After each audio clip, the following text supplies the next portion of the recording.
مساء الخير. قبل أن نبتدئ لقاءنا أود أن أطلب منكم قراءة الفاتحة على روح أخينا صلاح الدين القادري، عضو المجلس الإداري للمؤسسة والذي أسهم في إنشائها وقام بعدد من المبادرات رحمه الله. قراءة الفاتحة. بسم الله الرحمن الرحيم.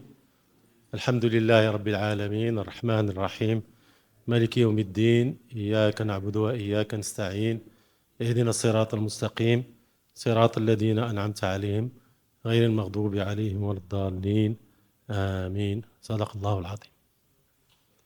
شكرا.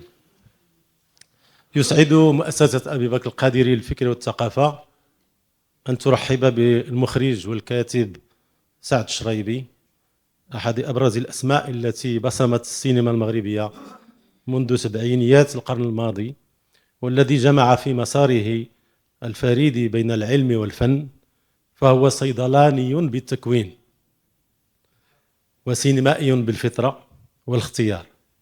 استطاع أن يجعل من الكاميرا أداة للتأمل النقدي في قضايا الإنسان والمجتمع. منذ بدايته انخرط سعد الشريبي في مشروع سينمائي ذي بعد فكري وإنساني، جعل من الصورة وسيلة للمساءلة والتنوير، وتميزت أفلامه بجرأتها في تناول المواضيع الاجتماعية الحساسة وبانتصارها لقيم الحرية والكرامة والعدالة. وقد شكلت أعماله مثل نساء ونساء، وجوهرة، بنت السجن، ونساء في المرآة، وملائكة الشيطان إلى آخره، محطات بارزة في تاريخ السينما المغربية لما حملته من صدق فني وعمق إنساني ورؤية نقدية متبصرة. ولم يقتصر عطاؤه على الإخراج السينمائي، بل امتد إلى الكتابة والتأمل في قضايا الصورة والفكر والمجتمع. وقد تشرفت المؤسسة اليوم باستقباله لتقديم 2 من مؤلفاته اللذين يعكسان تجربة فكرية وبصرية غنية تنفتح على الذات المغربية وهمومها، وتستقرئ مسار السينما بوصفها مرآة للتحولات الثقافية والاجتماعية. ويتولى إدارة هذا اللقاء عضو المجلس الإداري لمؤسستنا الأستاذ محمد نور الدين أفايا، المفكر والناقد المعروف، الذي أغنى الفكر المغربي والعربي بأبحاثه وكتاباته حول السينما والذاكرة والتواصل والفكر المعاصر. أذكر من بينها النظر والذاكرة والفكر والصورة والثقافة والإعلام في المغرب، وآخرها باللغة الفرنسية ضفاف النظر، لغة بصرية مشتركة في حوض المتوسط، ترجمتها Les rives du regard, une lingua franca visuelle en Méditerranée. إن هذا اللقاء يجسد بحق التكامل بين الرؤية الإبداعية والتحليل الفكري، بين السينمائي الذي يصوغ الصورة كأداة التعبير، والمفكر الذي يقرأها كخطاب ثقافي عميق.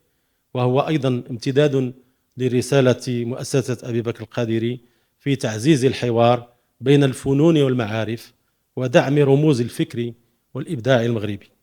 وفي هذا السياق تؤكد المؤسسة حرصها الدائم على الانفتاح على الفنون السمعية البصرية باعتبارها لغة حضارية جامعة تسهم في ترسيخ الوعي الجمالي والفكري، وتقرب الأجيال الجديدة من قضايا الفكر والثقافة والهوية. فالسينما في نظر المؤسسة ليست مجرد فن للترفيه، بل فضاء للتفكير المشترك ووسيلة للتربية على القيم والمعرفة والانتماء. فمرحبا بك سي سعد الشريبي، ومرحبا بجميع الحاضرين الذين يشاركوننا هذا الشغف بالثقافة والسينما والفكر الحي. وقبل أن أعطي الكلمة للأخ نور الدين، أود أن أتوجه بالشكر إلى الأخت الفنانة بشرى زين الدين، التي كانت وراء فكرة تنظيم هذه التظاهرة، والتي شاركت معي قبل هذا في إحياء أمسية الفيلم الفلسطيني التي لقت تجاوبا كبيرا في المغرب. شكرا، والكلمة للأستاذ نور الدين.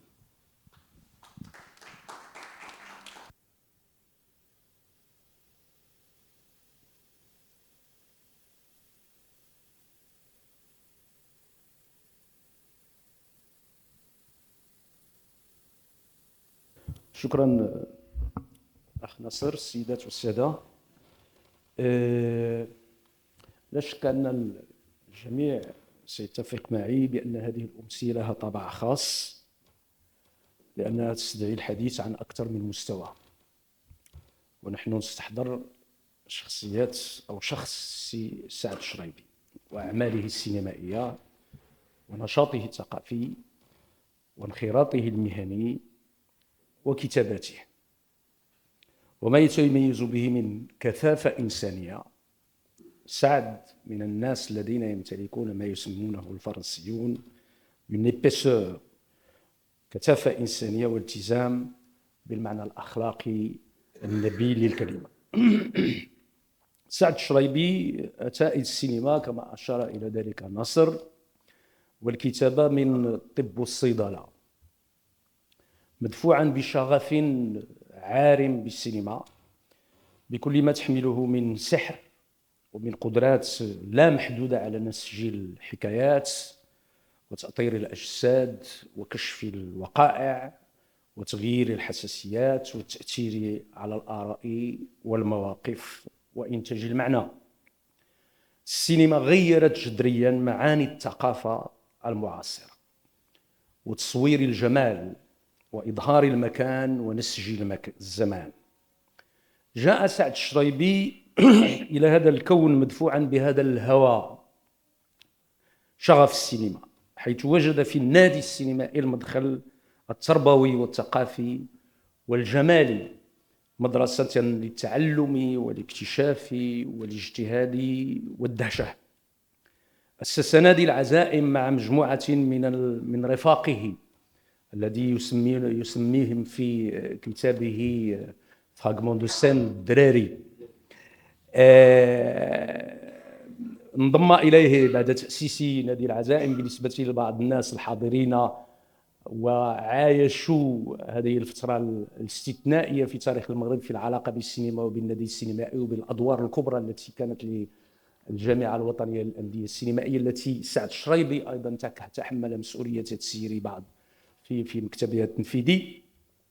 انضم إلى هذه التشكيلة العزائم مجموعة من الأسماء التي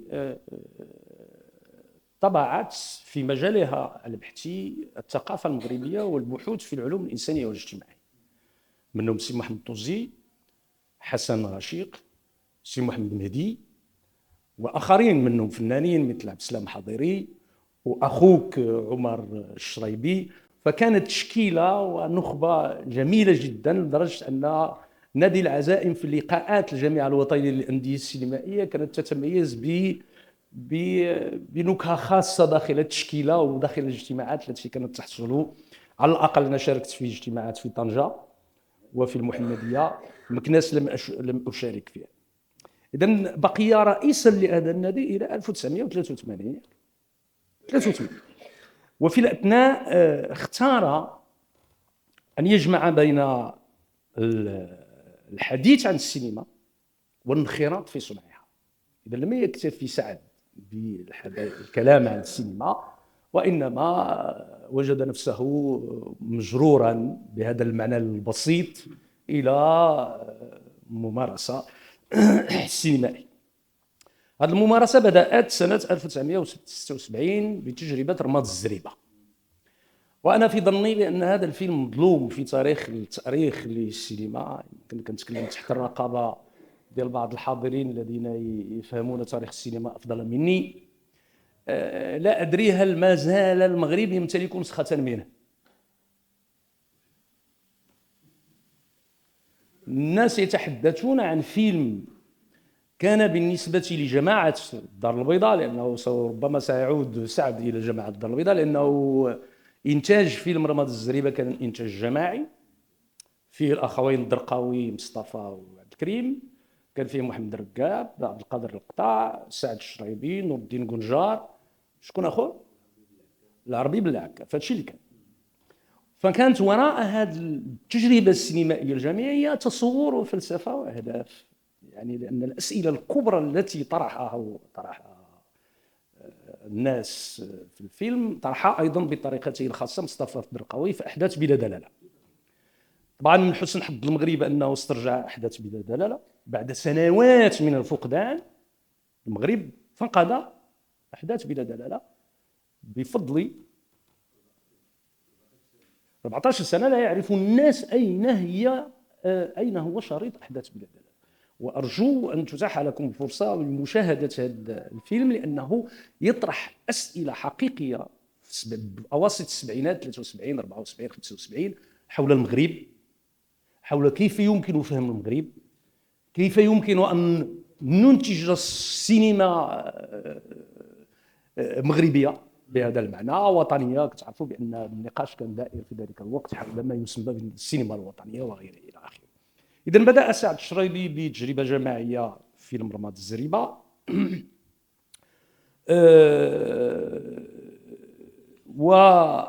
ثم انتج مجموعه لا باس بها من الافلام القصيره، وانتج فيلما يعني متوسط الطول اللي هو غياب سنه 1982، ثم فيلم طويل اول هو مذكرات حياه عاديه، طبعا هو فيلم نساء ونساء سنه 1998، وهو فيلم في ظني قوي عبر عن نزوع نسوي واضح. طبعا هو انتجو في 98 ويظهر لي بانه يشكل امتدادا بطريقه او اخرى للاسئله التي طرحها جماعه الدار البيضاء، لانه في المغرب الدار البيضاء كانت مختبر حقيقي للانتاج السينمائي. يعني بدايات الاسئله الكبرى والانتاج الاول كان في الدار البيضاء. ما ندخلش بزاف في التفاصيل لان الحديث طويل جدا. كان دشنا هذه العمليه ديال القطع حب في الدار البيضاء ديال عبد القادر القطع. وحب في الدار البيضاء كان حدث سينمائي، حدث ثقافي، حدث سوسيولوجي له ابعاد متنوعه بما فيها الجانب السيكولوجي، العلاقه ما بين الاب والابن والمراه، وثم حول ما اسماه وما اراد ان يعبر عنه عبد القادر القطع باقتصاد الرغبه وكيف يمكن تدبيرها وتوجيهها والتحكم فيها او لا الى اخره.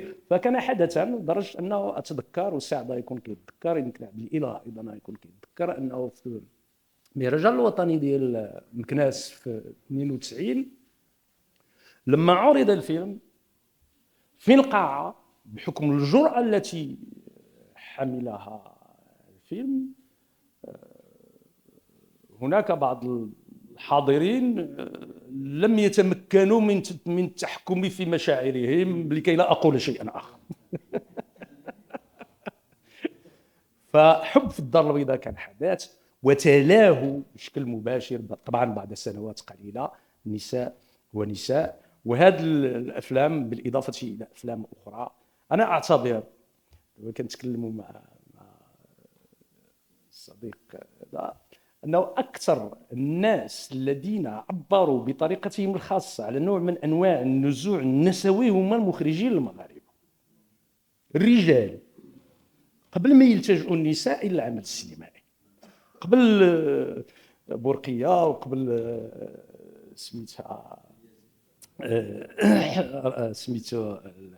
صح فريدة بورقية وفريدة بالياسين. إذن هذا الفيلم نساء ونساء شكل لحظة ثقافية لافتة في الكتابة السينمائية في المغرب على المرأة، وشكل إظهار لغتها الجديدة وتأطير جسدها ونزوعها نحو البوح والتحرر.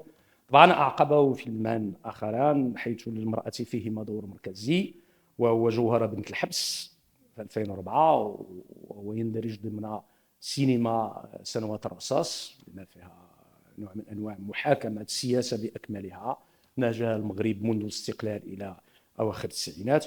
ثم نساء في المرايا سنه 2011، ثم اخرج فيلم عطاش ما بين هذه الافلام وفيلم اسلام مور والميمات الثلاثة حكاية غير مكتملة، ثم أخيرا صمت الكمانجات. لا يتعلق الأمر بالنسبة لي في هذه الجلسة بسعد الشرايبي السينمائي، وسوف نسأله وسوف تسألونه حول علاقته بالعمل السينمائي كنمط خاص في الكتابة الإبداعية ومن بينما الكتابة السردية. وإنما يتعلق الأمر بالكاتب الذي يترك عدته السينمائية جانبا ليحمل قلمه للتعبير عن رأي أو تثبيت موقف أو قراءة فيلم أو الدفاع عن قضية أو الشهادة عن حدث. قليل من السينمائيين كما الرسامين عندنا من يكتب، قليل. الرسامون عندنا لا يكتبون إلا استثناء، إلا استثناء. إلى حيدنا السي محمد القاسمي، عيسى يكن كشاعر، بعض الجيل الجديد فيهم من يكتب، يوسف هبون وغيرهم إلى آخره يكتبون، ولكن الجيل الأول المؤسس لا يكتب. حتى الأحاديث، حتى الحوارات نادرة عندهم. فالسينمائيين هناك من يكتب، من الجيل الأول كانت له القدرة على الكتابة بشكل متقطع، أحمد بوعناني وعبد القادر القطاع، حميد بناني، حتى الأواخر عاد نشر رواية، حتى الأواخر من بعد 40 سنة أو 45 سنة عاد نشر رواية. فالسينمائيين لا يكتبون إلا نادرا. طبعا كنهضر على الجيل ديال سعد الشرايبي وقبل سعد الشرايبي. الآن هناك بعض السينمائيين الذين يتجرؤون على الكتابة، بما فيهم صديقنا عبد الإله الجوهري، والذي لا يكف عن ممارسة الشغب عن طريق الكتابة حينما إذن سعد الشرايبي واحد منهم. نشر كتابان، فراغمون دو ميموار سينماتوغرافيك، أي مقاطع أو شذرات من ذاكرة سينمائية سنة 2019، ثم الكتاب الأخير يمكن أن أترجمه بشذرات مشهدية أو من مشاهد، اللي هي كيوضع لها غومون. هذا السؤال غادي نقدروا نطرحوه على سعد: هل بالفعل يتعلق الأمر برواية أم بنمط آخر من الكتابة؟ طبعا السي محمد الطوزي في تقديمه لهذا الكتاب كيعتبرها سيرة ذاتية، سي اون اوتوبيوغرافي، بون كتخلط فيها لا فيكسيون بلا دوكي فيكسيون دي ميموار إلى آخره. هذا الكتاب مقاطع من الذاكرة السينمائية لمن لم يقرأه بشكل موجز.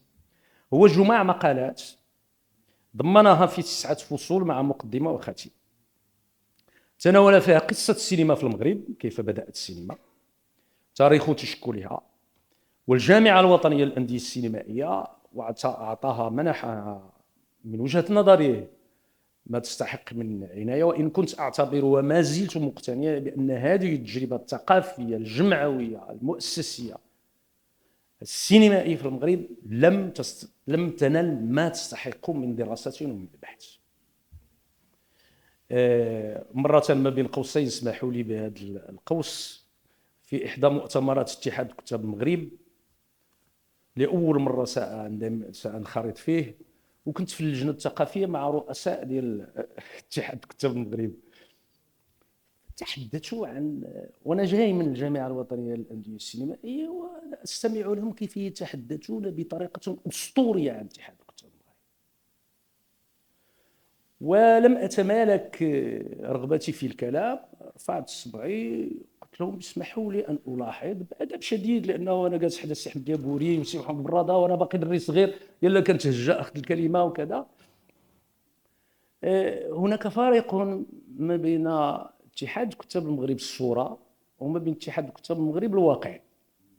ما أسمع عن اتحاد كتاب المغرب اليوم في هذه اللجنة هو اتحاد كتاب المغرب الصورة والأسطورة التي تريدون أن تقدموها وتقنعون أنفسكم بها. أما اتحاد كتاب المغرب الواقع فشيء آخر، لأنه ماذا يفعل وماذا ينجز هذا الاتحاد طيلة السنة؟ طرحت عليهم السؤال بهذا الجفاف، قلت لهم كديروا ندوة وطنية في السنة بعض الأنشطة ديال الفروع متعثرة، تقديم كتب أحيانا على قلتها في ذلك الوقت. وماذا بعد؟ وتصدرون عددا من مجلات سميتها كذا. المجله ديال اتحاد الكتاب مشات لي عنوانها افاق. والحال ان في المغرب كاينه الجامعه الوطنيه للانديه السينمائيه، عندها في ذاك الوقت على الاقل 55 نادي. كل نادي كينظم نشاط في الاسبوع حول فيلم مع على الاقل 400 500 منخرط، مع مناقشه، علما ان اغلب الانديه وراء جمعيات وتنظم انشطه ثقافيه موازيه اسبوعيا. فكيف والحاله هذه أن نقارن ما لا يقارن؟ لهذا قلت بأنه الجامعة الوطنية للأندية السينمائية ما زالت في الواقع تستحق وأن لا تختزل في بعض الأشخاص فقط. اسمح لي نتكلم بهذه الصراحة، يمكن ما تتفقش معايا فيها، لأنه الجامعة كانت عمل جماعي واسع. لولا واحد السيد فاس اللي كان مكلف بالأفلام لما كانت الجامعة الوطنية للأندية السينمائية، ولا بعض الناس الآخرين الذين كانوا حاضرين وينشطون بانتظام وبالتزام وبالخراط متابع وتتبع لما كانت. والسي العيساوي يمكن له يصحح لهذه الامور، لانه كان مرط ايضا في وقت من الاوقات في رئاسه هذه الجامعه. الى غلط يمكننا نتناقشوا في هذا الامر. اذا هذا الكتاب تناول الجامعه الوطنيه للانديه السينمائيه وبنيات الممارسه السينمائيه، منهم المركز السينمائي، هيئات السينمائيين، صندوق الدعم، مهرجانات. ثم وقف عند تساؤلات عن الافلام المغربيه، سماها لي فيلم ماروكان، حول اللغه، حول الجمهور، حول التوزيع، حول الرقابه الذاتيه التي يمارسها السينمائيون حول ذاتهم.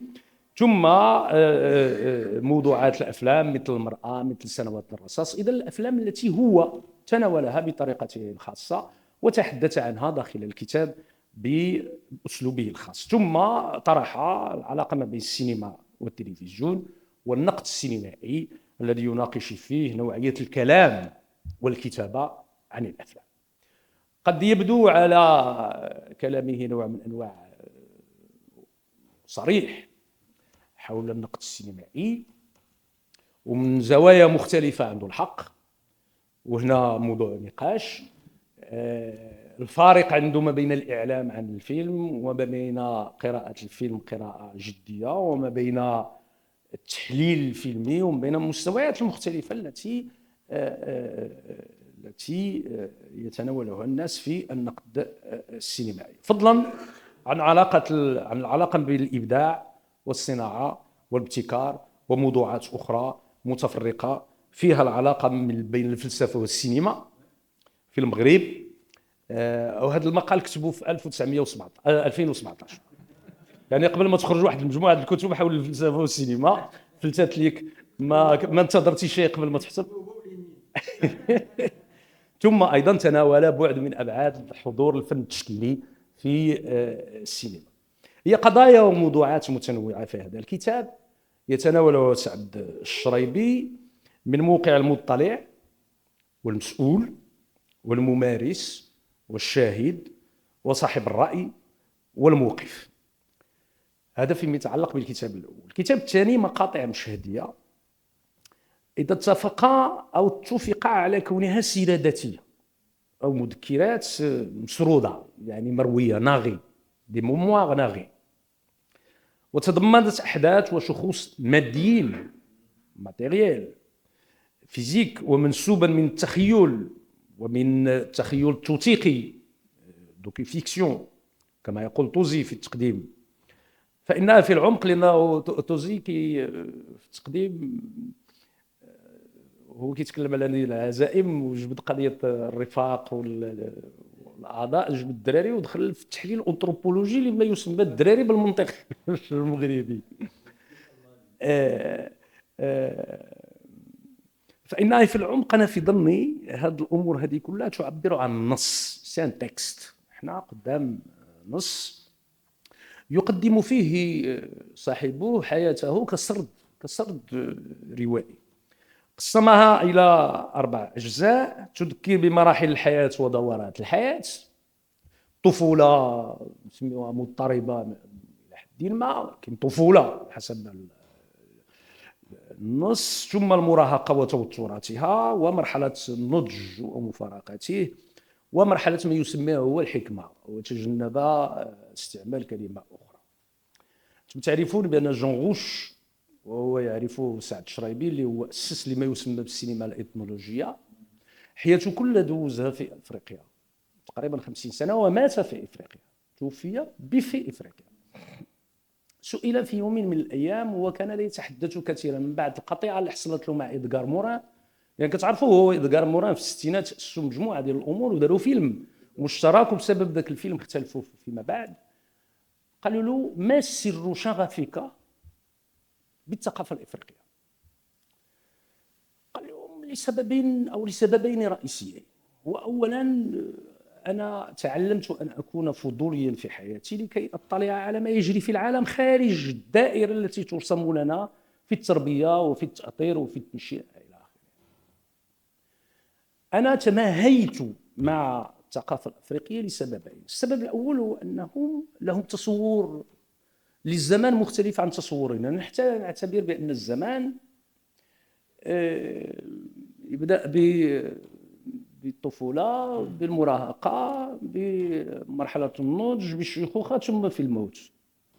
الإفريقي لا يمتلك هذا التصور، على العكس من ذلك، ويعيش الزمان كم يندوغي، كمدة ممتدة في الزمان، ولا يقسم هذا الأمور إلى طفولة ونضج وإلى شيخوخة. لا يعترف الإفريقي بالنسبة إليه بالشيخوخة، لأنه توصل حتى ل 85 سنة و90 سنة وعاد كيعاود الزويجة. يعيد ترتيب حياته بطريقة أخرى على أساس أنه ما زال على قيد الحياة وما زال متشبث وله شغف الحياة ويحتفل بها في الحب، علاقته بالمرأة وبالإيقاع وبكل شيء. المسألة الثانية اللي جاوبها قال بأنه نحن تعلمنا منذ حتى احنا في المغرب بأن الإنسان أصلا يتميز عن الحيوانات باعتباره كائنا عاقلا، هومو سابينس. نحن نفكر قياسا إلى الحيوانات، نحن أفضل منهم، وهذا الآن العلم كسر هذه الأسطورة تماما. الأفارقة لا يعتبرون أن الإنسان يتميز عن الحيوان بأنه بعقله. ما يميز الإنسان عن الحيوان وهو أنه إنسان ضاحك، أنه كيضحك، كيقد يخلق الأجواء وكيضحك. ولهذا الأفارقة عندهم قدرة على صناعة الرقص والغناء والابتهاج إلى آخره. إذن هذا 4 ديال المراحل سعد الشرايبي حاول أن يتناولها. تتداخل في هذا النص مجموعة المستويات بسرعة: النزوع الروائي ومقتضيات السرد، لأنه القارئ ينتبه إلى أنه كيعيش تموجات من لحظة إلى أخرى، والرغبة أيضا في الشهادة. ما يميز كتابات لا في الكتاب الأول ولا الثاني سعد الشرايبي هو أنه يريد أن يسجل موقفا إزاء كل القضايا والأحداث التي يعيشها، سواء كانت سياسية أو اجتماعية أو مؤسسية أو ثقافية أو إنسانية أو جمالية. وعلى فترة يشهد أيضا على فترة تاريخية في المغرب، بالخصوص في النص الثاني، من زاوية كونها منجزة من طرف طبعا سينمائي ملتزم بقضايا المجتمع. إذا النص الرواية المثبتة على الغلاف تتيح لقارئها اختيار التسمية التي يريد: رواية، تأمل، مذكرات، شهادة. يتداخل فيها ما هو شخصي ذاتي بما هو اجتماعي وسياسي وتاريخي وثقافي، مع الحرص على إبراز التحولات الظاهرة في المجتمع والعلاقات والقيم وأشكال التعبير عن الخيبة مما حصل من ترد في السياسة وفي الثقافة وفي الفن. أنا أعرف كثير من السينمائيين ومن الفنانين شعورهم تراجيدي بهذه الخيبة، وأيضا حتى في المشاعر الشخصية. نص يعرض لمسار متموج يعكس لحظات فرح وابتهاج وفترات انكسار وحداد على الفقدان، كما يتيح طرح السؤال الترابط بين السينما والحياة الشخصية للكاتب، بحيث يظهر أن الشرايبي متمسك بقناعة مفادها أن السينما يمكن أن تكون جهازا ينخرط في مسلسل التوعية والتقدم ومحاصرة الجهل ونقص التمدن وقلة الذوق. هذه بشكل مقتضب يعني مضامين أو التوجهات الكبرى للكتاب الأول والكتاب الثاني. أكتفي بهذا القدر وأعطي الكلمة للأخ سعد.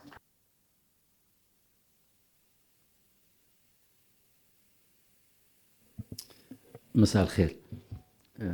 لا يمكنني أن أخذ الكلمة قبل أن أتقدم بالشكر الجزيل لمؤسسة المرحوم بكر القادري على هذه الالتفاتة، وأن أتقدم بالشكر أيضا للأخ والصديق محمد نور الدين أفايا على هذا التقديم الشامل ولو هو شذرات أيضا من قراءة، ولكن شامل للكتابين ثم على المسار السينمائي.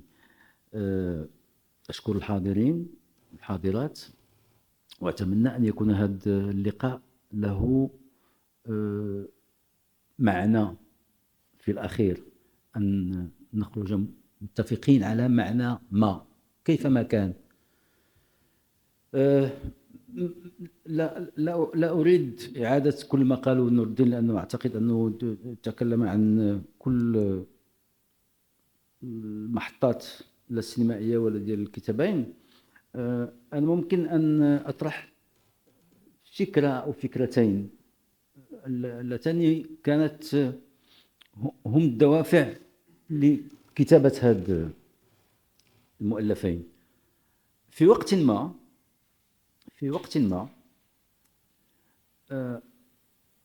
دخلت في أزمة مع نفسي، وهذه الأزمة كان سببها هو غياب توثيق الذاكرة، وهذا مشكل بالنسبة لي، وأعتقد بالنسبة لعدة مفكرين ومن يهمهم تاريخ هذه البلاد. هذه معضلة لنا في هذا البلد وأيضا في بلدان أخرى خصوصا عربية أيضا إفريقية. ممكن من بعد نفتح واحد القوسين نحكي لكم على واحد 3 أشهر اللي دوزتها في أبحاث عن السينما الإفريقية، وما وجدت يعني فوق الخيال. لا ماشي هذا الموضوع. هذا المشكل ديال عدم توثيق الذاكرة كتابيا. كنت كأتكلم مع واحد الأخ قبل وقلنا بيان سور هذه مسألة معروفة عندنا كلنا المغاربة أن ثقافتنا شفوية أكثر منها مكتوبة، وهذا كان يحزنني. في سنة 98 بالضبط وقعت في هذه الأزمة، وقلت لابد وأن أترك بصمة للأجيال القادمة الذين لم يواكبوا 50 سنة من تاريخ السينما المغربية. ولهذا فكرة جمعت بين عدة مقالات كانت نشرت، ثم كتبت مقالات أخرى لكي تبقى هذه الذاكرة موجودة. ثم هذا وقع في 1998 97 98. ثم جاءت الكل يتذكر مرحلة الكوفيد. مرحلة الكوفيد أعتقد أن كل شخص عاشها بطريقته الخاصة. أنا عشتها بطريقة مؤلمة في بدايتها، ولكن مفيدة جدا لما فهمت أنه إذا دخلت في معركة الاكتئاب لا يمكنني أن أخرج منها بشيء إيجابي. وفي الأسبوع الثاني من إقفالنا في منازلنا قلت لا يمكن أن أدخل في هذا السياق ديال لا ديبرسيون سيتيرا، لازم أن وفي يوم ما دخلوا علي الوغ في ذاك الوقت كان الكل يتذكر لا يمكننا أن نخرج من بيوتنا، لا يمكننا أن، وبحكمة الله ما لا أتذكر ما هي، دخلوا على بيتي أحفادي، أنا لي 4 أحفاد، دخلوا على البيت بفرح بابتسامة لأن أعتقد كنا في مدة 3 أسابيع أو 4 أسابيع لم نشاهد بعض. فكرة الكتاب نبعت في هذه اللحظة. أقول أنه مشكل حفظ الذاكرة بطريقة مكتوبة، ولكن السؤال الثاني كان لمن؟ لماذا؟ مسألة بديهية، ولكن لمن؟ وكيف؟ وهنا سأرجع لكلام قاله الأخ نور الدين. كيف؟ هل سرد سيرة ذاتية؟ هل دوكو فيكسيون كيف قلتي؟ هل شاهد على مواقف أو مواقع اللي مرت هذا البلد؟ ثم أخذت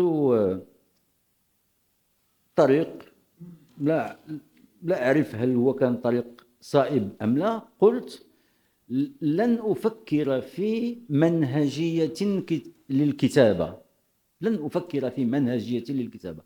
سأطلق عنان ما في ذاكرتي، سأطرحه على الورق، ولما يكون له معنى، لما يصبح تأليف شيء ما، ممكن أن نفكر في ما هي الصيغة التي ممكن أن يقاس بها هذا الكتاب. وهكذا مرت الأمور لمدة 1.5 سنة. خرج كل ما خرج. فعلا هناك مزيج ما بين ما هو سيرة ذاتية وبين ما أسميه أنا شخصيا، وهذا هو التصنيف الذي أصنف نفسي به، مشاهد على عصره أو شاهد على عصره.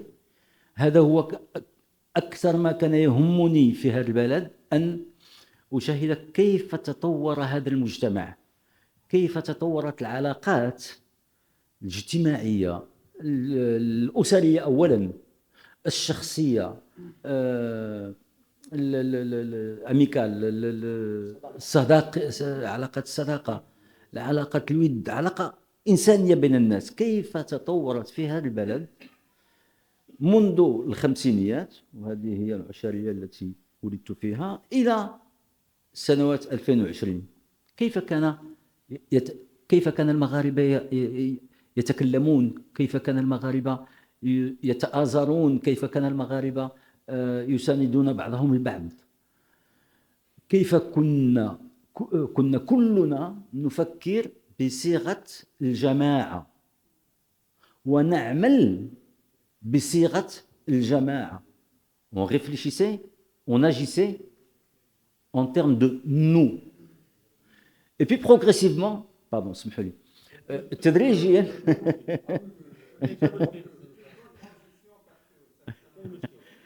D'accord, il n'y a pas de problème. Si ça ne dérange pas, ce n'est pas un problème. Enfin, je peux alterner entre les deux. Et puis progressivement, ce nous s'est transformé d'année en année, de décennie en décennie, en je. Et on ne réfléchissait plus en termes de nous, et on n'agissait plus en termes de nous. On ne réfléchit plus aujourd'hui en termes de nous, et on n'agit plus aujourd'hui en termes de nous. On ne réfléchit plus et on n'agit plus qu'en termes de je d'abord. Tout le reste viendra après. Mais moi, bon, je ne veux pas aller jusqu'à la maxime après moi le déluge, non, on n'en est pas encore là, mais le moi devient une entité prioritaire par rapport à tout ce qui peut se passer dans le pays. Et ce n'est plus une question simplement individuelle, c'est en train de devenir une question commune, même au sein de la communauté, même au sein, quelle que soit la communauté, hein, qu'elle soit culturelle, qu'elle soit politique, un parti politique, qu'elle soit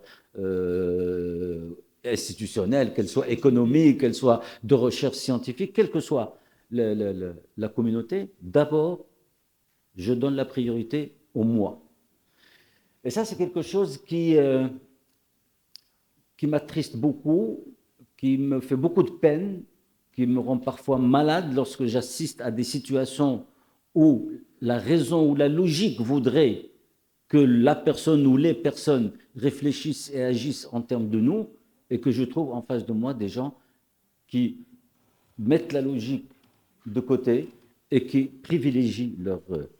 C'est aussi le deuxième moteur qui a poussé à la rédaction de ce travail. Bon, je ne vais pas vous le détailler parce que Nourdine on a suffisamment parlé. Moi, je vais bien sûr répondre à la première réflexion de Nourdine sur le fait de l'avoir nommé roman. En toute sincérité, ce n'est pas moi. Ce n'est pas moi. Ce n'est pas moi. Ce n'est pas moi qui ai donné l'intitulé. C'est Mohamed Touzi. Quand il a lu le livre pour le préfacer, il a insisté, vraiment avec beaucoup d'insistance, alors que moi, je n'avais aucune prétention de lui donner un qualificatif quelconque, quel qu'il soit. À la limite, j'aurais mis essai, à la limite, j'aurais mis quelque chose de plus humble et qui correspond. Mais lui, non. Lui, pourquoi? Alors, évidemment, j'ai l'habitude de discuter longuement avec Mohamed Touzi parce que c'est un compagnon de route depuis 50 ans et on discute beaucoup, beaucoup, vraiment beaucoup.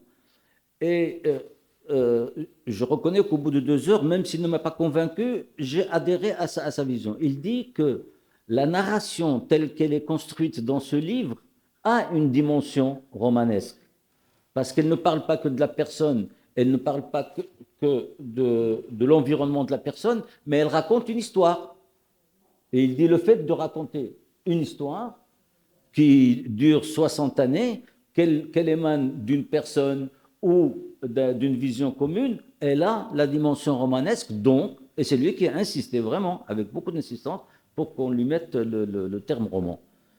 Je voudrais, avant d'ouvrir le débat, revenir sur une deuxième remarque de Nourdine qui est tout à fait justifiée sur l'histoire de la Fédération nationale des ciné-clubs du Maroc. Tout ce qu'a dit Nourdine est plus que vrai. Et ce que Nourdine n'a pas encore dit, c'est qu'il faut qu'on trouve tous ensemble une énergie, une façon de faire, une alchimie, pour que chacun raconte son parcours au sein de ce mouvement qui était un mouvement plus que marquant dans les années 70. Vous savez qu'à titre anecdotique, certains partis de gauche étaient jaloux de l'expansion et du rayonnement de ce mouvement au Maroc, qui comptait 50 000 adhérents, lorsque des partis politiques comptaient peut-être 5 000 ou 10 000 adhérents au parti. Donc c'est vraiment un mouvement qui a été fondateur, pas seulement pour le cinéma. Nourdine, on a le fruit devant nous. Voilà un garçon qui est parti de là, enfin, qui s'est imbibé d'eux, mais qui aujourd'hui est parti dans un monde beaucoup plus vaste que celui du cinéma, celui de la réflexion, celui de la philosophie, celui de la sociologie, celui comme Mohamed Touzi, comme Mahdi, comme Rachid, comme plein d'autres. Ce mouvement a formé une génération dans ce pays qui a son poids maintenant, mais malheureusement qui a un poids qui n'est pas reconnu et qui n'est pas médiatisé. Voilà ce qui manque aujourd'hui à la Fédération des ciné-clubs du Maroc. Je sais à qui je m'adresse aussi dans la salle. Voilà, je ne vais pas vous dire plus. Je vous remercie de nouveau pour votre présence. Je remercie de nouveau Nourdine pour sa présentation. Je remercie la Fondation pour avoir accueilli. Et c'est vrai que le fait que une fondation comme celle de Sidi Bou Bakr Qadri accueille cette présentation et ce débat lui donne une dimension encore plus importante. Et en tout cas, moi, je me sens vraiment fier de cette offrande que vous m'avez faite, enfin que vous avez faite pour les 2 livres et que vous m'avez faite, et du fait d'avoir demandé à Nourdine de les présenter. Vraiment, c'est un grand honneur pour moi. Voilà, je pense qu'on peut... شكرا سي سعد. استمعنا بشكل مقتضب للهدف الذي، او على الاقل الدافع الذي دفعه الى ان يكتب هذين الكتابين، وان كان هو ركز على الثاني. وهو هدف واضح، وحفظ الذاكرة وتسجيل محطات ومعطيات لمن سيأتي في المستقبل. المسألة الثانية هو أسباب نزول كتابة هذا النص بالخصوص الثاني، باعتبار أن لحظة كورونا التي ربما العالم نسيها مجرد بالتدريج ما رفعت سياسات الإقفال والإغلاق إلى آخره، والحال أنها بالنسبة لكثير من المؤرخين وللمفكرين كورونا شكلت منعطفا أنثروبولوجيا في تاريخ البشرية. لأول مرة في تاريخ الإنسانية أغلقت الحدود، لم يحصل هذا في تاريخ الإنسانية، وحصر البشر في أقفاص وفي فضاءات ضيقة. ومع الأسف أنه ما عندناش دراسات سوسيولوجية وسيكولوجية التي واكبت هذا الذي حصل أثناء الإغراق وبعد الإغراق. فمن حسن الحظ إذا كانت لكورونا من فضائل فأنها تركت إبداعات خارج القتلى والموتى والضحايا إلى آخره، ولكن تركت إبداعات كبيرة جدا كبيرة جدا. منهم هذا النص الذي أنتجه صاحبنا بفضل زيارة غير متوقعة لأحفاد فرحين حركوا في دواخله شعور استثنائي وتحول إلى الرغبة في الكتابة. المسألة الثالثة وربما هذه النقطة الأخيرة هي التي بها سنفتح مجال للنقاش، هو هذا الانتقال العنيف. أنا شخصيا يبدو لي عنيف، وإن كان هو عنف مقبول ومستصاغ ومستبطن بطريقة أحيانا لا واعية. انتقال في القيم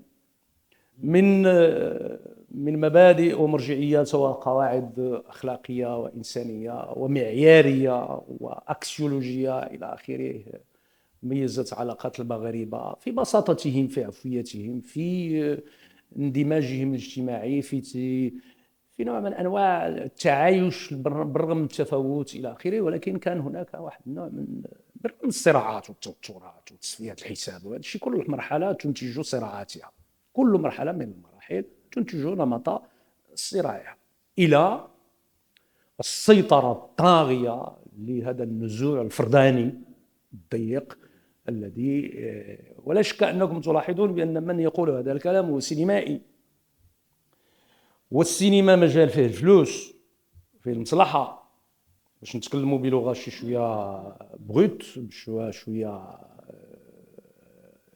قاسية. إذن هذا مجال يزيد من منسوب الفردانية درجة أكبر. فهذه هي الثلاث نقاط التي حاولت أن أكتشف انطلاقا من العرض ديال الأخ سعد. فلكم الكلمة، اطرحوا عليه ما شئتم من الأسئلة.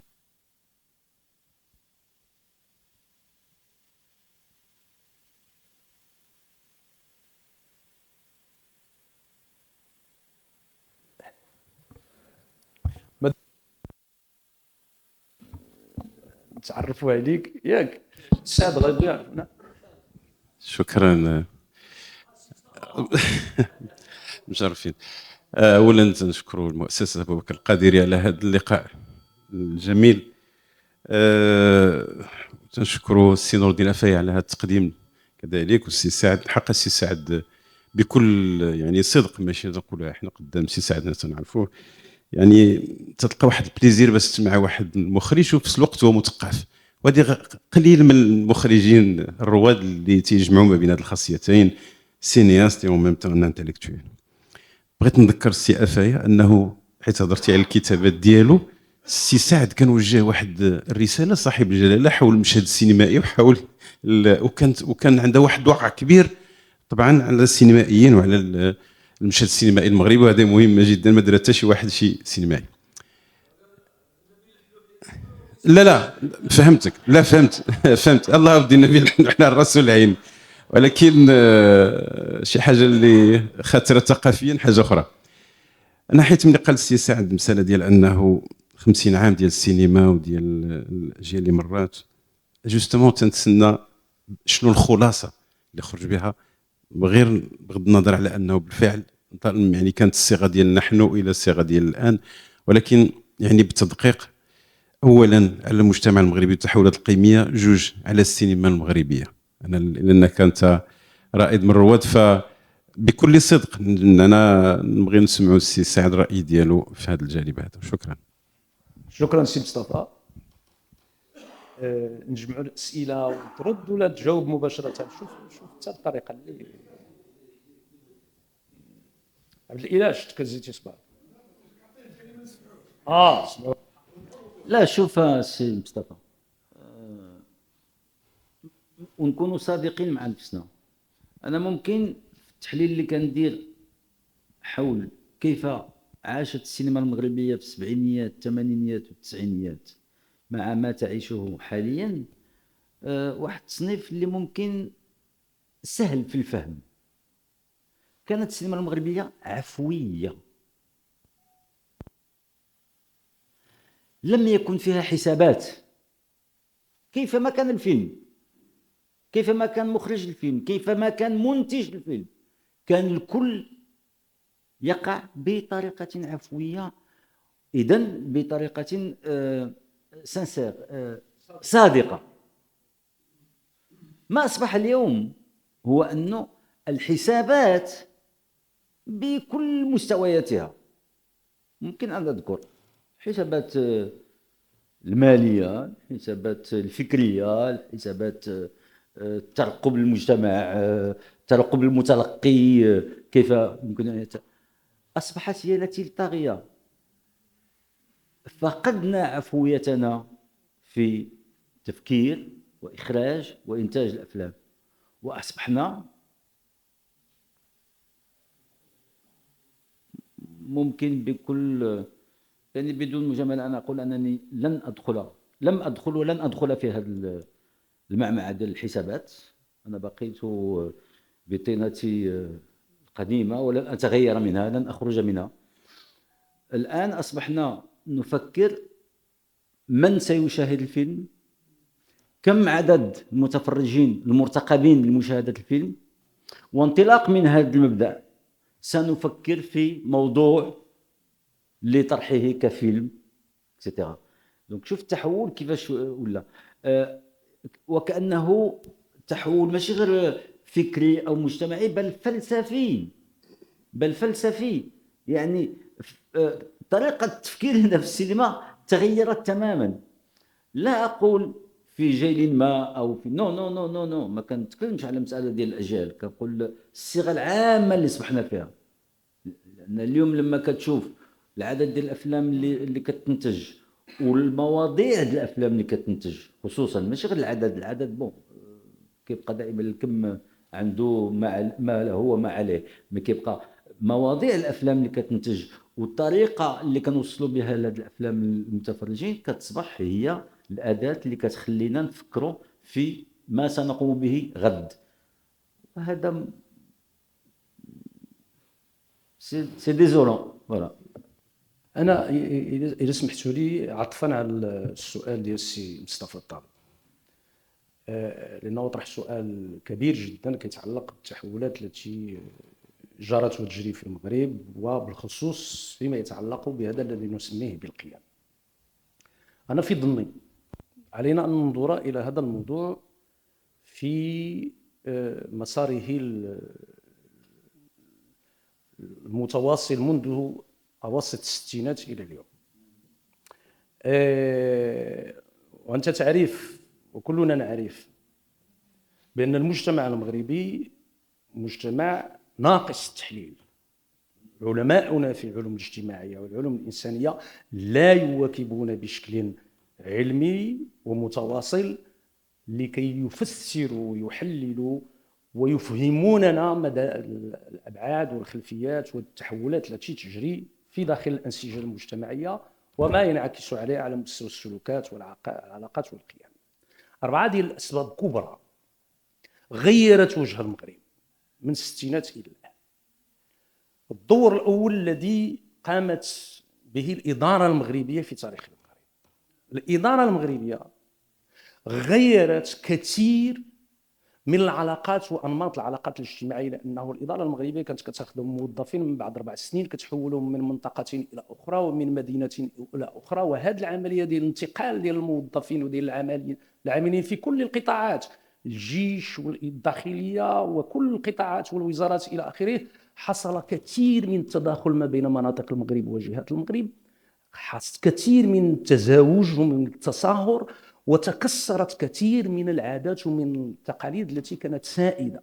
الإدارة لعبت دورا كبيرا في تغيير كثير من المظاهر داخل المغرب، ونحن لم ننتبه إلى الأمر. الوحيد الذي انتبه إلى هذا الأمر هو عبد الله العروي.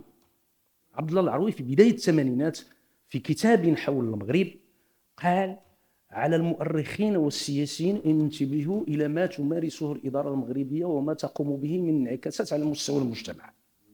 الاعتبار الثاني هو حشر المجتمع المغربي في عالم استهلاكي بدون مقدمات،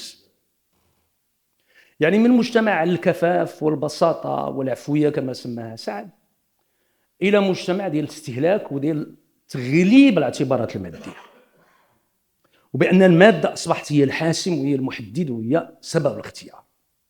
هذه العملية اخترقت جميع مفاصل المجتمع والسيكولوجيات والذهنيات والعلاقات، وإلى اليوم لم ننتبه كثيرا على مستوى التحليل النفسي والاجتماعي والسوسيولوجي لهذا الأمر.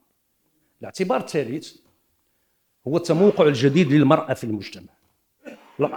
المرأة أصبحت لها مكانة والصوت، وترفع صوتها، تعبر عن رأيها، وتتدخل وتقرر وتوجه وتشرف على كثير من القرارات الكبرى داخل المجتمع. هذا الأمر لم ينتبه الناس كثيرا إلى تداعياته القيمية والعلائقية. ثم الاعتبار الأخير ما غاديش ندخل بزاف في التفاصيل، هو أنه المغرب ما كنساو هذا الأمر.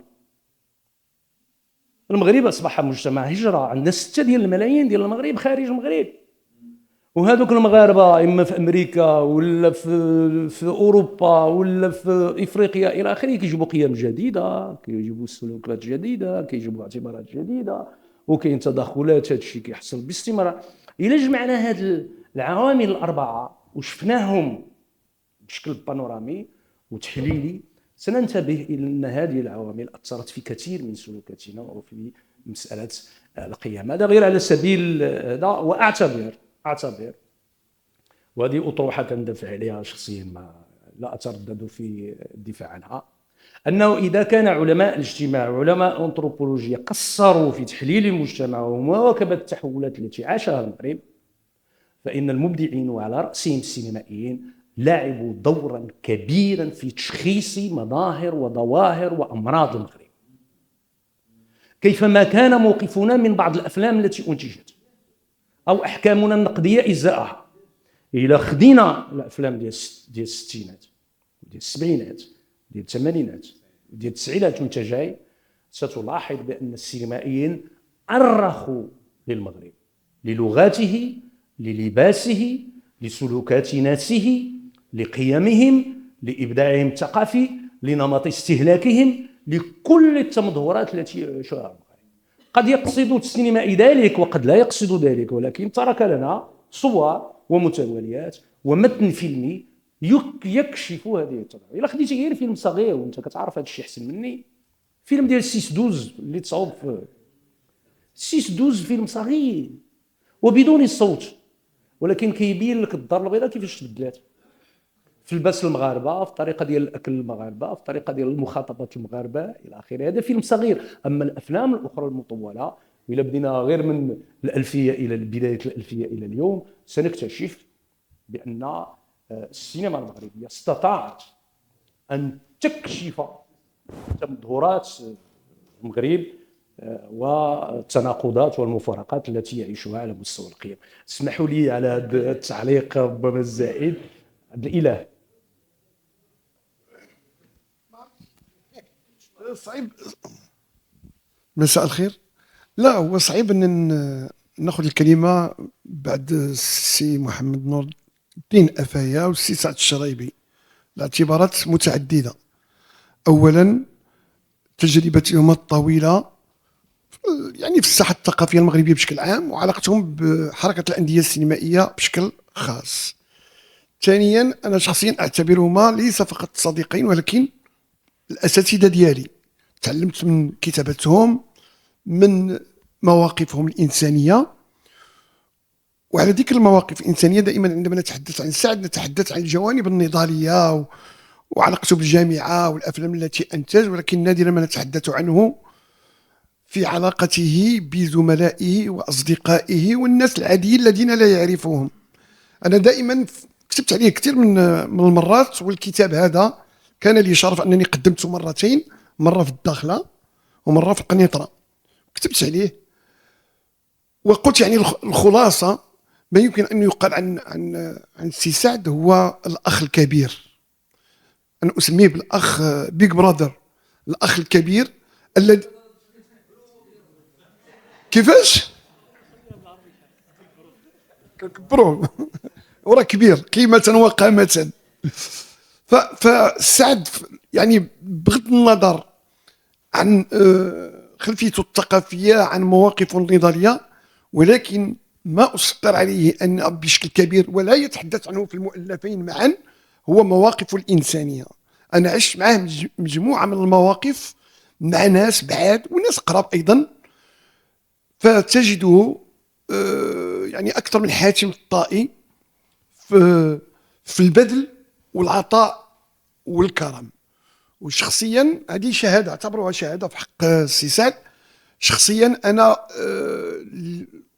لا يمكن أن أدق باب سعد والقلب باب مغلق، ماشي ليا حتى للناس آخرين يقول له سعد كاين ما كاين موجود معك.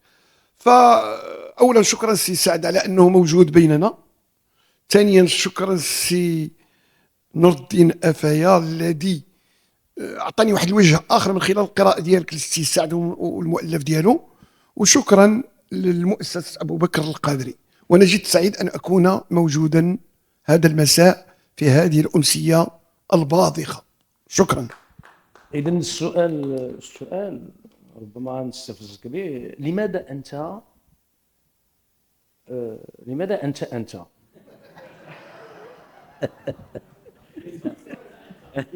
أنت كما أنت معطى سخي متفاعل إيجابا مع الآخرين؟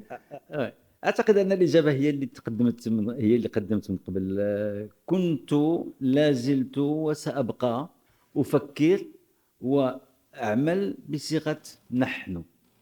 لا يمكن أن أقدم نفسي عن الجماعة. بالنسبة لي الجماعة أهم من الشخص، أهم من شخصي أنا صراحة. أنا ما كنقولش هذا الكلام لما باش نبيض راسي، لا، قناعات راسخة على أنه لابد وأن نعود.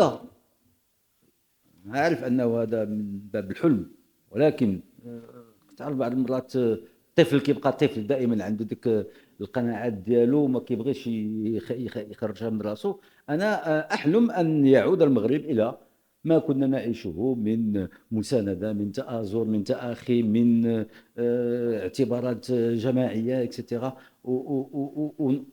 On ne peut pas tuer ni l'enfant ni le père, mais au moins permettre à la communauté de passer avant l'individu. Parce que un essor ne peut pas. انت قلتي احنا في الميدان ديالنا انا سينمائي ما يمكنليش نخدم بوحدي. الا ما كانش عندي فريق في 50 او 60 ديال الناس ما يمكنليش لا ندير الاخراج ولا الانتاج ديال الفيلم. اذا محتاج ولا بدا للجماعه.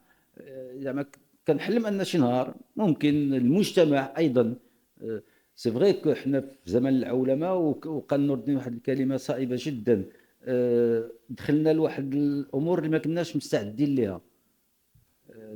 دخلونا للعولمه دون ان نكون مكونين لماهيه وما هما تبعات هذه العولمه.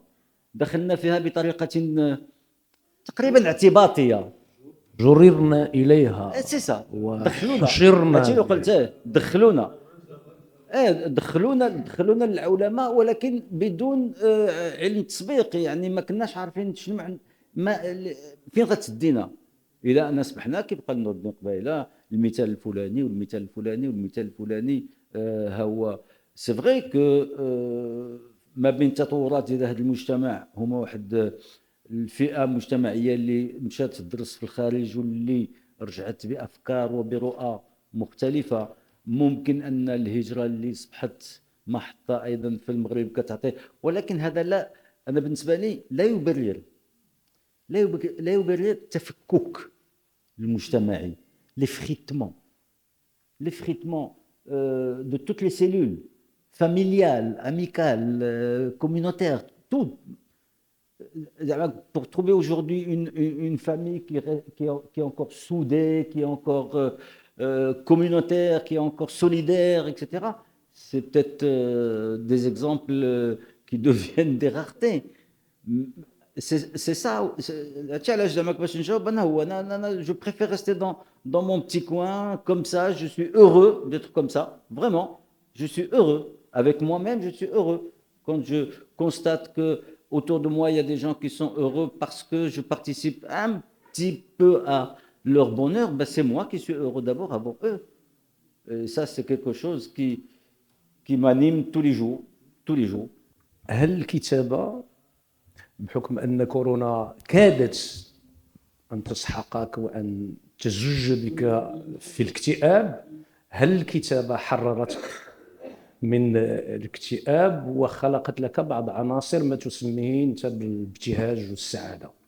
L'écriture est un acte exutoire magnifique. C'est un acte où tout ce qui est... Vous savez, c'est un processus particulier. La transformation des idées négatives qui existent dans la tête lorsqu'elles se transmettent à l'écrit par une alchimie que je ne peux pas décrire, deviennent quelque chose de positif. Elles se transforment. Lorsque je termine un paragraphe et que je le lis, bien sûr ça m'a libéré parce que c'était un poids qui existait à l'intérieur, mais quand je le lis, je le pense de façon positive. Et ça, l'écriture est quelque chose de magnifique. Et c'est vrai que depuis que je m'exerce à ça depuis 98, maintenant je n'arrête plus. Maintenant je me lève tous les matins à 6 heures du matin et je ponds quelque chose tous les jours. Je ne sais pas ce que je vais en faire un jour, mais enfin en tout cas j'écris et ça me donne une joie immense. Ça remplit mes journées d'ondes positives. C'est ça qui est formidable dans l'écriture. Voilà, je ne sais pas si j'ai répondu à ta question.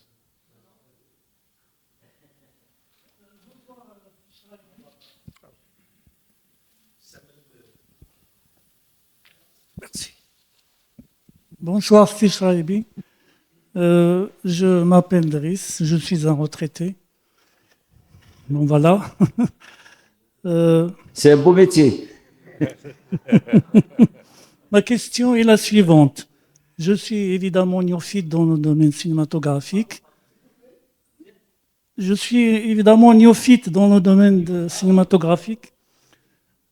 En votre qualité de cinéaste de renommée et un observateur avisé de la société marocaine, j'aimerais vous entendre sur les éléments que vous privilégiez dans la fabrication d'un film par rapport aux prises de vue, aux gros plans, au dialogue, et la meilleure façon de transmettre le message. Parce que dans un film, il y a certainement un message qui doit être véhiculé. Autrement dit, quelles sont les priorités pour vous pour la fabrication d'un film? Voilà, merci. Oui. Oui. Moi, je dis d'abord la sincérité de ce que nous voulons présenter comme idée avant de faire le film. Lorsque j'ai un projet de film, lorsque j'ai une idée de film, d'abord je m'interroge à sa véracité, sa sincérité, pas sur sa portée, etc., etc. Non, parenthèse, l'histoire de Femmes et Femmes, j'ai jamais imaginé un jour que Femmes et Femmes aurait qu'il a eu. Non. Pour moi, j'étais convaincu d'un sujet qui était l'égalité des femmes, qui n'était pas construite encore au Maroc en 98, et je voulais donner un avis sur la question. Donc, le premier critère, c'est d'abord, est-ce que c'est une idée sincère, crédible, à laquelle je crois, que je ne fais pas pour plaire à l'autre, quel que soit l'autre, qu'il soit spectateur marocain ou étranger, etc. Non. Ça, c'est la première chose. Maintenant, sur le plan artistique et technique, je pense que tout découle de cela. Quand vous êtes en train d'écrire votre scénario, les idées que vous mettez, qui vont devenir demain des images, émanent d'abord de cette véracité et de cette sincérité. Si elles ne le sont pas, le film ne le sera pas. Maintenant, toute la partie technique, éclairage, direction d'acteurs, comme vous dites, gros plan ou plan d'arche, etc., montage, sonorisation, tout ça, ce sont des opérations qui sont subordonnées à une idée princeps. Si l'idée princeps n'est pas là, tout cela devient une expression manichéenne. Vous voyez ce que je veux dire? Si la sincérité du projet est là, tout le reste, tout ce qui est technique, tout ce qui est artistique, répond à ça. Je peux vous citer 2 ou 3 exemples pour vous éclairer. Vous savez, pour revenir à Femmes et Femmes, ce qui a aussi fait la réception de ce film, c'est la sincérité des actrices qui ont joué dans le film.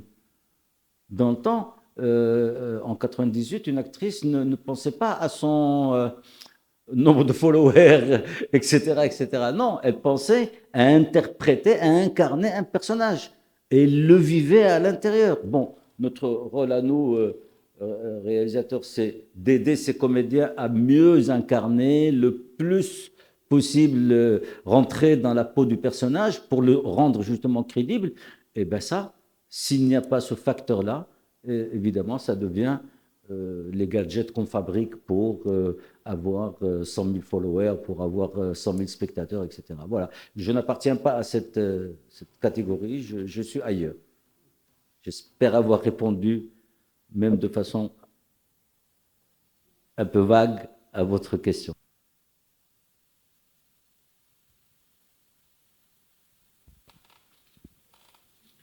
Merci, Moussa. Bonsoir. Je m'appelle Mrim Sayeh. Je fais un doctorat en droit. J'ai fait des études de droit. Mais je suis une hypersensible née et j'adore la créativité. Vraiment. D'ailleurs, mon rêve était de devenir actrice. Et je pense que c'est toujours mon rêve. D'ailleurs, j'ai 2 expériences. Ouais. Oui. J'ai 2. Là, jusqu'à présent, j'ai 2 expériences dans le cinéma. En tant qu'actrice, pas en tant qu'autre chose. J'ai joué. Mais bon, je n'ai pas pris la parole pour parler de ça. Mais c'est venu comme ça. Voilà, je voulais partager ça avec vous. Je partage le même exutoire. Je suis moi aussi... je suis une âme très solitaire et je retrouve la paix en écrivant. Parce que quelquefois, j'ai l'impression qu'on vit un débordement émotionnel tellement intense que l'écriture est la seule manière de se libérer. Parce qu'on a beau parler au meilleur psychologue du monde, je pense qu'il ne nous comprendra jamais autant qu'on se comprend soi. Et l'écriture nous permet de mettre les mots et les bons mots à nos douleurs. On fait de notre mieux en tout cas. Mais on peut écrire peut-être 10 pages pour décrire une seule émotion. Mais voilà, ça nous libère. Et ça, je pense qu'on devrait tous écrire. Parce que c'est magnifique. C'est très très beau, vraiment. Et il faut juste écrire. Ne pas forcément penser à ce que ton papier soit parfait. Parce que, en fait, ce qui fait le style, c'est justement cette spontanéité. Ce qui fait l'écrivain. Donc il faut peut-être éviter d'être trop dur envers soi-même. La deuxième chose, c'est je sais pas, une question ou peut-être une remarque. Vous avez dit que vous aviez le sens de la communauté, que vous pouviez faire passer la communauté avant soi. Ce qui est magnifique, c'est très noble. Toujours est-il que je pense que de nos jours, on a de moins en moins de personnes qui ont cette façon de penser, parce que je pense, et vous l'avez dit vous-même, pour faire ce choix de vie, il faut être en paix avec soi. Si vous n'êtes pas en paix avec vous-même, vous pouvez pas travailler pour l'intérêt général ou défendre des causes sociales incroyables ou petites, hein. Mais toutes les causes méritent d'être défendues. Mais toutes les causes sont nobles. Vous voyez, je pense que si on est arrivé à ce stade qui est dégueulasse de notre société, c'est difficile, hein. C'est dur de voir ça. Qu'on est individualiste et qu'on pense à nos intérêts privés, qu'on pense à protéger nos petits patrimoines et ce au détriment de l'avenir de toute une nation. C'est peut-être parce que les gens ne sont plus en paix avec eux-mêmes. Il suffit de voir sur les réseaux sociaux, on passe notre vie à nous comparer. On a besoin d'acheter tous les jours, littéralement tous les jours, pour sentir qu'on est à la hauteur, qu'on est au niveau, qu'on est. Et ça nous met dans une situation de limite. On commence à vivre une phobie sociale. On se dit, mais je préfère me cacher plutôt que me confronter à ce genre de choses. Vous formulez ça sous forme de question à Saad, comme ça. Oui. Je sais pas, question ou pas. Moi, franchement, je vis. Je ne peux qu'acquiescer. Vous avez. Je vais au feeling. Mais voilà. Donc voilà, moi c'est personnel. Si la société d'aujourd'hui est comme elle est, c'est parce que on n'est plus en paix avec nous-mêmes. Il n'y a plus de paix. On doit toujours prouver, toujours être dans la prouver. Vous avez parfaitement raison. Ça doit passer par ça. Ça doit passer par une réconciliation avec soi-même. Ouais. Et j'en veux un peu au monde des réseaux sociaux parce que y a trop de superficialité. C'est triste. Ouais. Et troisième chose, c'est la dernière. Je suis désolée. Hein. Je suis désolée. Très brièvement. Oui. Je trouve que, et c'est pas une critique, hein, je comprends, mais je trouve que nos grands-parents et nos parents vivent beaucoup dans la nostalgie, mais c'est une nostalgie mal placée. Ouais. Je trouve qu'il faut qu'il y a une coupure intergénérationnelle à cause du من كنت قدك كنت ندير كنت نفعل كنت هذا et les jeunes ça les braque, ça franchement ils ne veulent pas s'ouvrir, hein. Quand ils sentent qu'on les critique tout le temps, ils veulent pas s'ouvrir et c'est normal. Donc ce que je pense c'est que il faut faire la paix avec cette jeunesse. Il faut éviter de la faire baigner parce que la jeunesse elle veut pas mourir, elle a besoin d'espoir. Elle n'a pas besoin que la génération des grands-parents ou des parents n'arrête pas d'avoir des phrases de désespoir, de regret, de nostalgie mal placée. Moi, je l'appelle comme ça, la nostalgie mal placée, parce qu'il y a nostalgie et nostalgie. Et je pense qu'il faut aimer cette jeunesse. Il faut l'aimer. Voilà, j'ai fini. Merci. Shukran.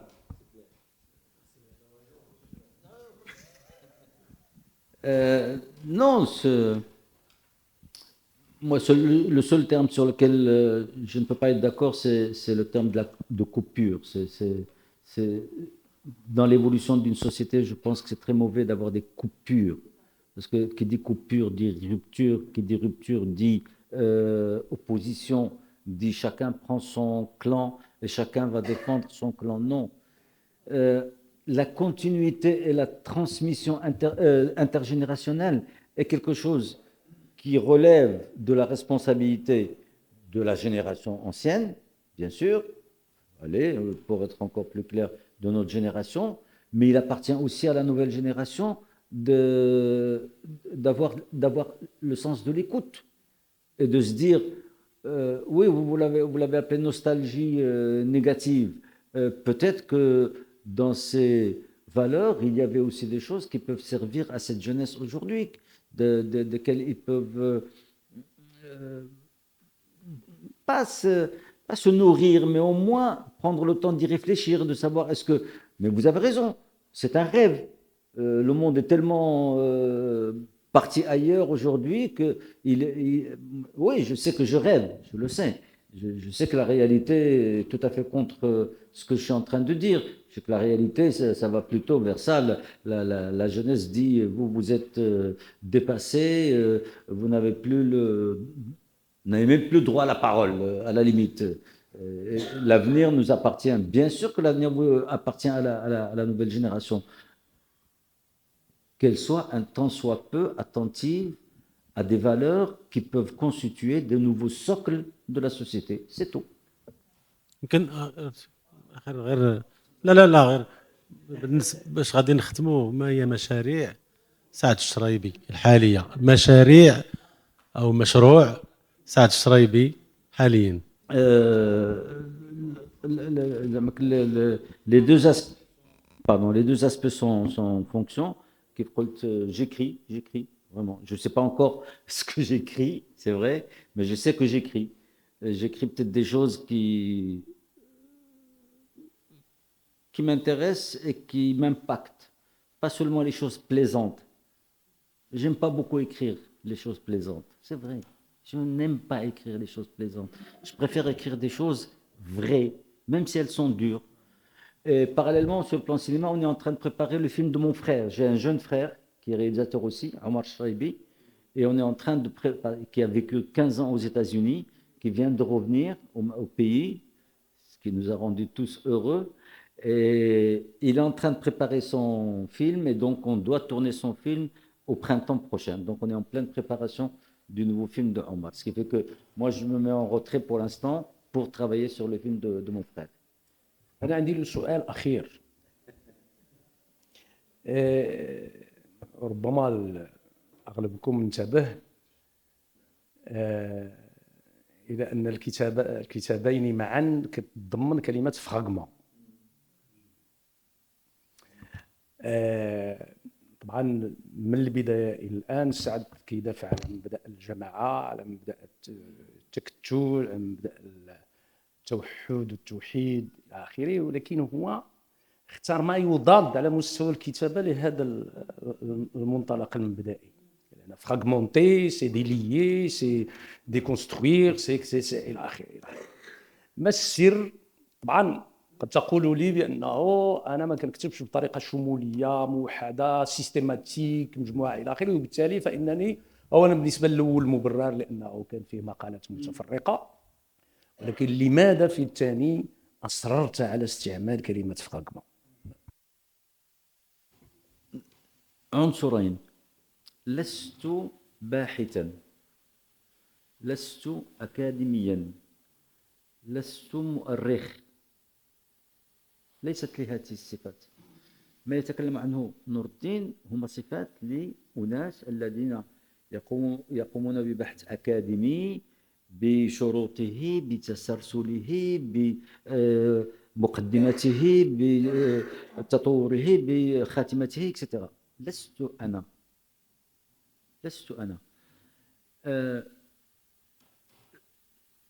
Je pense qu'une mémoire ne peut pas être une mémoire structurée.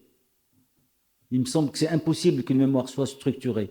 Il est impossible qu'on puisse, et ça l'expérience, chacun d'entre nous peut le faire, est-ce qu'on peut se rappeler de façon chronologique, de façon scientifique, ce que nous avons vécu en passant de A à B, à C, à D, à E, etc. Il me semble que c'est impossible. Et donc, moi, chaque fois que j'ai fait appel à ma mémoire, en fait, comment j'écris ? Je me rappelle d'un événement, quel qu'il soit, social, politique, individuel, etc. La mort de quelqu'un, je me rappelle de la mort de quelqu'un. Je me rappelle la mort de mon père. Je me rappelle dans les détails de la mort de mon père. Donc, je vais rédiger quelque chose sur comment j'ai vécu la mort de mon père. Je me rappelle comment le PJD est arrivé au pouvoir en 2011. Et je me rappelle très bien de ce qui s'est passé, de comment ça s'est passé, etc., de tous les discours de C. Abdelila, de C. L'Khourin Kamlin, etc., etc. Et je dis, non, c'est pas pour dénigrer, attention. Non, pas du tout. Je vous assure, c'est pas du tout, loin de moi l'idée de dénigrer. Mais c'est un fait historique important, nouveau au Maroc, c'est la première fois que ça arrive. Donc, j'ai dit, il faut que j'écrive quelque chose là-dessus. Et donc, j'ai décrit de manière tout à fait neutre. je ne prends parti ni pour l'un, ni pour l'autre, ni contre l'un, ni contre l'autre. Je dis, voilà comment les choses se sont passées. Et j'essaye, un tant soit peu, d'analyser pour dire pourquoi ça s'est passé. Qu'est-ce qui a amené dans la société à ce que ce changement soit fait sur tel ou tel aspect. En fait, voilà l'histoire des fragments. Donc, ça, je pense qu'on ne peut pas avoir un autre titre plus proche, plus authentique que le terme fragment. C'est vrai qu'en arabe, il a au moins trois traductions possibles: shadaya, ashla, maqati'. Alors qu'en français, bon, malheureusement, parfois la langue française est un peu plus précise sur certaines choses. Voilà, ce sont des fragments, des choses que je me rappelle, des choses qui m'ont marqué, des choses qui ont été importantes dans ma vie, une relation, un événement, et puis je le mets, je le laisse. Je le mets, je le laisse. Voilà pourquoi. السادة، اخترت أن ننهي هذه الجلسة يعني المفتوحة مع الأخ سعد واللطيفة في نفس الآن بكلمات له عن علاقته بالسينما. يقول: ليست علاقتي بالسينما وليدة العقل أو نتاج تكوين أكاديمي، وإنما انبثقت من المتعة والشغف وبالصورة عامة اللتان تسكناني دائما. إذا كنت صانع صور، وتقول artisan faiseur d'image، هذا صانع تقليدي ولكن بالمعنى الإبداعي، فإنني دائما ما تستولي علي حيرة دائمة بخصوص الصور التي أحب وتلك التي أحبها أقل أو أود استبعادها. ويقول: ما بين النظرة العقلانية والإحساس الانفعالي لم أتمكن بعد من القيام باختيار نهائي، إذ غالبا ما تجدني موزعا ما بين حواسي لتقدير صورة ما وبين عقلي للتفكير في مضمونها. هذه العلاقة بين ما هو حسي وما هو متعالي وما هو معيش غالبا ما تكون مريرة. صاحبتني دائما باعتباري ملاحظا ومواكبا لتطور مجتمعي كما لتطور هذه المهنة الساحرة التي أسميها السينما. شكرا على حضوركم، وشكرا لسعد، وشكرا للإخوة في مؤسسة بوكر القادري على هذه المناسبة وشكرا على افتتاحها على الإبداع الفني المتواصل. شكرا شكرا جزيلا.